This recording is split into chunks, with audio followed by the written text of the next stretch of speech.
An activity is an action that the reporting company takes that has the potential to produce emissions, either through consumption or generation. Events such as purchasing electricity from an energy provider, running machinery, or manufacturing products are all categorised as activities. Activities can include emission-related data from Scope 1, such as company vehicles, Scope 2, such as purchased electricity or heating, and Scope 3, such as purchased goods and services. While Scope 3 is optional to report, Scope 1 and 2 are mandatory requirements of the Streamlined Energy and Carbon Report. Carbon Counter makes it simple to add and manage emission-related data to all scopes, including categorizing emissions that may not fall under Scopes 1 through 3. These are referred to as out of scope or Scope 4, and contain emission data that could be, for instance, related to biofuels. Each entry for reporting an activity is categorized in accordance with the government's tables regarding emissions. There are multiple ways to report an activity. For instance, if a company has multiple sites, they can report per site as well as against all sites or against no sites at all.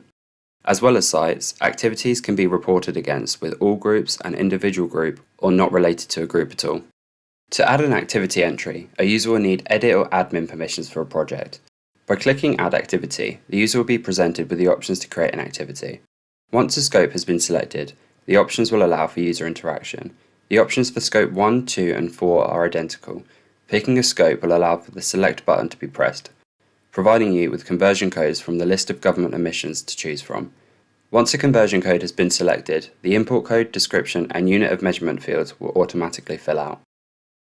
Scope 3 follows similar protocols to other scopes, the difference being that the user has the option to select a category from the options such as purchased goods and services, upstream transportation, and employee commuting and investments.